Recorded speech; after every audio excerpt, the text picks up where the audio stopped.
السلام علیکم ورحمۃ اللہ وبرکاتہ۔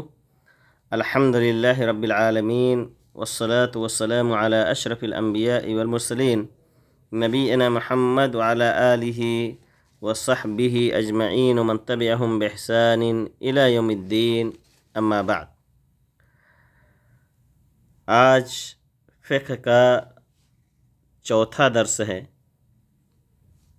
جس کا عنوان ہے اذان و اقامت کا بیان۔ اللہ رب العالمین نے نماز قائم کرنے کے لیے اذان و اقامت کو مشروع قرار دیا ہے۔ اس اذان اور اقامت کے فضائل بھی احادیث کے اندر وارد ہیں۔ انہی احادیث میں حضرت ابو سعید خدری رضی اللہ تعالیٰ عنہ کی حدیث ہے جس کے اندر کہتے ہیں کہ رسول اللہ صلی اللہ علیہ وسلم نے فرمایا کہ مؤذن کی آواز جہاں تک جاتی ہے اور جو بھی جن، انسان یا کوئی بھی چیز اسے سنتی ہے، سب قیامت کے دن مؤذن کے حق میں گواہی دیں گے۔ صحیح بخاری کی یہ حدیث ہے۔ گواہی اس بات کی دیں گے کہ اے اللہ، تیرا ذکر اس نے دنیا کے اندر بلند کیا تھا، تو اے اللہ رب العالمین اس کے معاملے کو آسان فرما دے، اور یہ ہو سکتا ہے کہ جنت میں داخلے کے لیے ہمارے اور آپ کے لیے سفارش بھی کریں۔ ایسے ہی اللہ کے رسول صلی اللہ علیہ وسلم کی ایک اور حدیث ہے جس میں آپ صلی اللہ علیہ وسلم نے فرمایا کہ المؤذنون اطول الناس اعناقا یوم القیامہ، کہ مؤذن جو ہوں گے قیامت کے دن سب سے اونچی اونچی گردن والے ہوں گے، یعنی میدان محشر میں جب لوگ جمع ہوں گے تو اللہ تعالیٰ ان کو یہ مقام عطا کرے گا کہ ان کی گردنوں کو لمبی کر دے گا، اور لوگ دیکھ کر کے پتہ لگائیں گے کہ یہ دنیا کے اندر اللہ تعالیٰ کے کلمات کو، اذان اور اقامت کے کلمات کو بلند کیا کرتے تھے۔ ایسی ہی اذان اور اقامت کی فضیلت میں اللہ کے رسول صلی اللہ علیہ وسلم کی ایک حدیث صحیح مسلم کے اندر بھی وارد ہے۔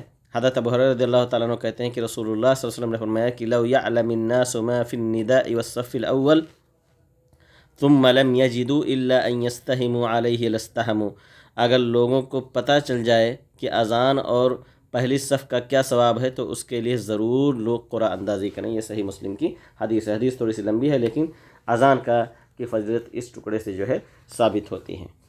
تو اذان اور اقامت ظاہر سی بات ہے دونوں بہت ہی عظیم عبادت ہے، اجر و ثواب کمانے کا بہترین موقع ہے۔ آئیے دیکھتے ہیں کہ اذان کے کلمات کون کون سے ہیں۔ الحمدللہ اذان اور اقامت کے کلمات ایسے ہیں جو بہت ہی ایزی ہیں۔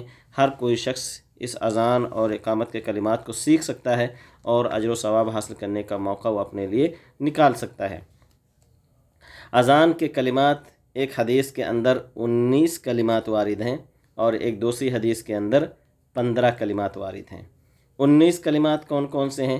یہ حضرت ابو محذورہ رضی اللہ تعالیٰ عنہ کی حدیث ہے جو سنن نبی داؤد کے اندر موجود ہے۔ وہ کہتے ہیں کہ رسول اللہ صلی اللہ علیہ وسلم نے مجھے جو اذان سکھلائی، خود اپنے ذریعے سے، وہ کلمات کیسے ہیں میں اس کو پڑھ کے سناتا ہوں تاکہ آپ کو پتہ چلے، تاکہ کہیں آپ اس طرح کا اذان سنیں تو آپ تعجب نہ کریں، کیونکہ یہ صحیح احادیث کے اندر اس کا ثبوت ملتا ہے۔ وہ کیسے ہیں؟ اللہ اکبر اللہ اکبر اللہ اکبر اللہ اکبر، اشہد ان لا الہ الا اللہ اشہد ان لا الہ الا اللہ اشہد ان محمد الرسول اللہ اشہد ان محمد الرسول اللہ۔ آپ کہیں گے اس میں نئی کیا چیز ہے؟ یہ تو ہم ایسے ہی اذان دیتے ہیں۔ نہیں، اب یہاں سے نیا ہے۔ وہ نیا کیا ہے؟ اتنا کہنے کے بعد پھر دوبارہ ریپیٹنگ ہے، اشہد ان لا الہ الا اللہ اشہد ان لا الہ الا اللہ اشہد ان محمد الرسول اللہ اشہد ان محمد الرسول اللہ۔ تو یہ 4 کلمات کو دوبارہ ریپیٹ کرتے ہیں۔ اس کے بعد حی علی الصلاح حی علی الصلاح حی علی الفلاح حی علی الفلاح، اللہ اکبر لا الہ الا اللہ۔ تو اس طریقے سے یہ 19 کلمات بن جاتے ہیں۔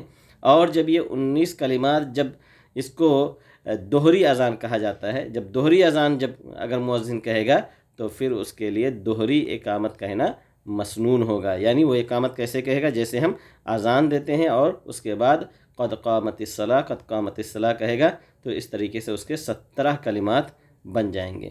اور اگر مؤذن ایک قہری اذان کے کلمات کہے گا جیسے کہ ہم نارمل دیتے ہیں، تو پھر وہ ایک قہری ہی کلمات اقامت کے بھی کہے گا، تو یہی مسنون ہے۔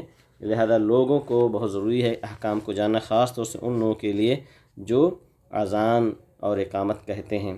حضرت ابو محذورہ رضی اللہ تعالیٰ عنہ کی حدیث ہے، دوسری حدیث مسند احمد، ترمذی، ابو داؤد، النسائی کے اندر ہے۔ وہ کہتے ہیں کہ رسول اللہ صلی اللہ علیہ وسلم نے انہیں اذان جو سکھلایا اس میں 19 کلمات تھے اور اقامت کے اندر 17 کلمات تھے، حالانکہ جو ہم نارمل اذان دیتے ہیں اس میں صرف 15 ہی کلمات ہیں، لیکن اس کے علاوہ اور بھی اقامت کے اقہری کہنے کے بھی ثبوت ہیں۔ اور حضرت عبداللہ ابن عمر رضی اللہ عنہما کی وہ حدیث ہے، کہتے ہیں کہ اذان رسول اللہ صلی اللہ علیہ وسلم کے زمانے میں 2 بار اور اقامت ایک بار کہی جاتی تھی، اور اقامت کے اندر قد قامت الصلاۃ، قد قامت الصلاۃ بھی کہا جاتا تھا۔ سنن نبی داؤد، نسائی اور دارمی کی یہ حدیث ہے۔ یہ تو ہو گیا اذان اور اقامت کے کلمات، اور جب اقامت اقہری کہتے ہیں تو اس کے اندر 11 کلمات ہوتے ہیں۔ تو اذان جب دوہری کہتے ہیں تو اس کے اندر 19 کلمات، اقامت اقہری کہتے ہیں تو اس کے اندر 17 کلمات، اور اذان جب اقہری کہتے ہیں تو اس کے اندر 15 کلمات، اور اقامت جب اقہری یعنی ایک بار کہتے ہیں تو اس کے 11 کلمات ہیں۔ تو یہ سیکھنا آپ لوگوں کے لیے بہت ضروری ہے۔ اگر آپ اذان دینا چاہتے ہیں تو اس طریقے سے، اس انداز سے دے سکتے ہیں۔ ایسا نہ ہو کہ اذان تو اقہری ہو اور کلمات جو ہے وہ اقامت جو ہے وہ 2 بار ریپیٹ کیا جائے، جیسا کہ ہمارے یہاں کے بہت سارے ایسے لوگ جو خاص طور سے مذہب حنفی کو مانتے ہیں وہ اس کو فالو کرنے کی کوشش کرتے ہیں۔ اس طرح نہیں کرنا چاہیے۔ جب اذان 2 بار کہیں گے، جیسا ابو محذورہ کی حدیث میں ہے 19 کلمات، تب اقامت جو ہے 15 کلمات کے ذریعے سے کہیں گے، اور جب اذان 15 کلمات کے ذریعے سے تو اقامت 11 کلمات کے ذریعے سے ہی ادا کیے جائیں گے۔ اذان اور اقامت سننے والے کو جواب بھی دینا چاہیے۔ اللہ کے رسول صلی اللہ علیہ وسلم کی حدیث ہے، صحیح بخاری اور مسلم کی، کہتے ہیں ابو سعید خدری رضی اللہ تعالیٰ عنہ کہ رسول اللہ صلی اللہ علیہ وسلم نے فرمایا کہ اذا سمعتم النداء فقولوا مثل ما يقول المؤذن، کہ جب تم اذان دینے والے کو سنو تو ایسے ہی کہو جیسے کہ مؤذن کہتا ہے۔ تو یہ صحیح بخاری اور مسلم کی حدیث ہے۔ اسی طریقے سے حضرت عمر رضی اللہ تعالیٰ عنہ کہتے ہیں اذان کی فضیلت میں کہ ایسے ہی کہو جیسے کہ مؤذن کہتا ہے، سوى الحیلتین فیقول لا حول ولا قوة الا باللہ، سوائے حی علی الصلاح، حی علی الفلاح جو مؤذن کہتا ہے اس میں لا حول ولا قوة الا باللہ پڑھا جائے گا۔ اور فجر کی اذان میں الصلاۃ خیر من النوم کا اضافہ ہے۔ الصلاۃ خیر من النوم کا جواب بھی الصلاۃ خیر من النوم کے ذریعے سے ہی دیا جائے گا۔ بہت سارے لوگ جو اس کے علاوہ اپنی طرف سے کلمات ادا کرتے ہیں اس کا کوئی ثبوت نہیں ہے، جو الصلاۃ خیر من النوم کا جواب الگ طریقے سے دینے کی کوشش کرتے ہیں۔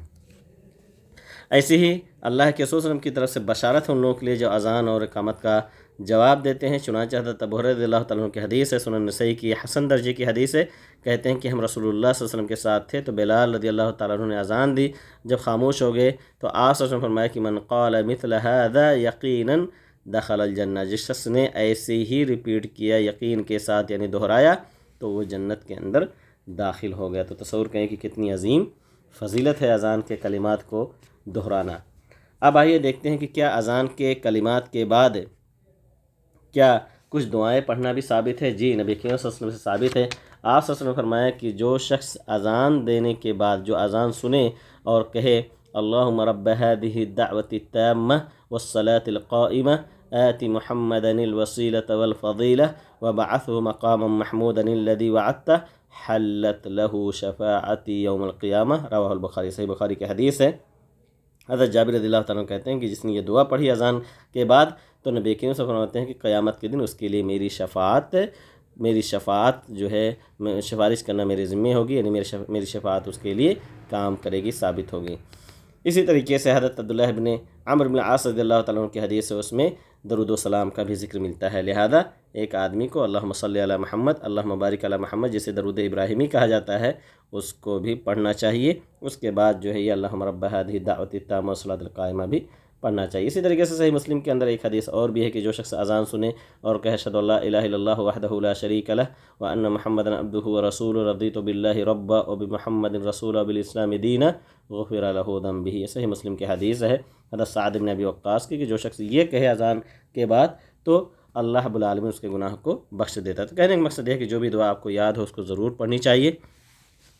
آئیے اب دیکھتے ہیں کہ اذان اور اقامت کے بعد اور چھوٹے چھوٹے احکام اس کو بھی جان لیتے ہیں۔ حدیث کے اندر منع کیا گیا کوئی شخص اذان کے بعد نماز ادا کیے بغیر بلا عذر مسجد سے نکل جائے تو اس سے بچنا چاہیے۔ سنن نسائی کے اندر حدیث ہے اور آپ صلی اللہ علیہ وسلم نے منع کیا ہے۔ آپ نے فرمایا کہ ایسے شخص نے ابو القاسم کی یعنی میری نافرمانی کی ہے۔ اذان ٹھہر ٹھہر کر اور اقامت جلدی جلدی کہنا مسنون ہے۔ ایک اور حدیث بہت اہم ہے، اذان اور اقامت کے درمیان کتنا وقفہ ہونا چاہیے، اس کے تعلق سے اللہ کے رسول صلی اللہ علیہ وسلم کی حدیث ہے۔ جابر رضی اللہ تعالیٰ عنہ کہتے ہیں کہ رسول اللہ صلی اللہ علیہ وسلم نے بلال رضی اللہ تعالیٰ عنہ سے کہا کہ اذا اذنت فترسل وإذا أقمت فاحذر واجعل بين أذانك وإقامتك قدر ما يفرغ الآكل من أكله والشارب من شربه والمؤتصر إذا دخل لقضاء حاجته ولا تقوموا حتى تروني. سنن ترمذی کی حدیث ہے. حضرت جابر رضی اللہ تعالیٰ عنہ کہتے ہیں کہ رسول اللہ صلی اللہ علیہ وسلم نے حضرت بلال رضی اللہ تعالیٰ عنہ سے فرمایا کہ اذان ٹھہر ٹھہر کر کے اور اقامت جلدی جلدی کہا کرو. اذان اور اقامت کے درمیان اتنا وقفہ رکھو کہ کھانے پینے والا کھانے پینے سے فارغ ہو جائے، قضاء حاجت والا اپنی حاجت سے فارغ ہو جائے، اور جب تک مجھے کمرے سے نکل کر مسجد آتے ہوئے نہ دیکھ لو تو اس وقت تک صف میں کھڑے نہ ہو. اسے امام ترمذی نے روایت کیا. تو پتہ چلا کہ کھانا کھانے والا کتنی دیر میں، اگر آپ کہہ سکتے ہیں 10 سے 15 منٹ، یا قضاء حاجت والا 10 سے 15 منٹ فارغ ہو کر کے وضو کر لے، تو یہ سنت ہے. بہت سارے لوگ سمجھتے ہیں کہ نہیں، یہ اپنی طرف سے من گڑت جو ہے لوگوں نے اتنا ٹائم نکال لیا ہے اذان و اقامت کے درمیان. ایسا کچھ بھی نہیں ہے، یہ احادیث سے ثابت ہیں. ایسی اذان و اقامت کے درمیان اللہ رب العالمین ایک بہترین موقع ہمیں اور آپ کو عطا کرتا ہے دعا کی. چنانچہ حضرت انس رضی اللہ تعالیٰ عنہ کہتے ہیں کہ رسول اللہ صلی اللہ علیہ وسلم نے فرمایا کہ لا يرد الدعاء بین الاذان والاقامہ، رواہ ابو داؤد الترمذی. کہ حضرت انس رضی اللہ تعالیٰ عنہ کہتے ہیں رسول اللہ صلی اللہ علیہ وسلم نے فرمایا کہ اذان و اقامت کے درمیان دعا رد نہیں ہوتی ہے. تو دعا کرنا چاہیے موقع ملے، بلکہ موقع ملے تو دعا کے ساتھ ساتھ قرآن بھی پڑھنا چاہیے. ایسے ہی احادیث سے ثابت ہے کہ نابینا آدمی بھی اذان دے سکتا ہے، جیسا کہ حدیث میں ہے کہ اللہ کے رسول نے فرمایا کہ کلوا واشربوا حتی یؤذن ابن ام مکتوم، کہ کھاؤ پیو یہاں تک کہ ابن ام مکتوم اذان دے دیں، کیونکہ وہ اذان نہیں دیتے یہاں تک کہ فجر طلوع ہو جائے. تو اللہ کے رسول نے خاص طور سے رمضان کے اندر انہیں متعین کیا تھا کہ جب عبداللہ ابن ام مکتوم جو کہ ایک نابینا صحابی تھے، متفق علیہ حدیث ہے، جب وہ اذان دے تو کھانے پینے سے رک جاؤ. ایسے ہی آخری مسئلہ ہے کہ سفر میں اگر 2 آدمی بھی ہوں تو انہیں اذان کہہ کر باجماعت نماز ادا کرنی چاہیے. اللہ کے رسول صلی اللہ علیہ وسلم کی حدیث ہے. حضرت مالک بن حویرث کہتے ہیں کہ 2 آدمی نبی کریم صلی اللہ علیہ وسلم کے پاس آئے، وہ دونوں سفر کرنا چاہتے تھے. آپ صلی اللہ علیہ وسلم نے فرمایا کہ اذا انتما خرجتما فاذنا ثم اقیما ثم لیؤمکما اکبرکما، رواہ البخاری.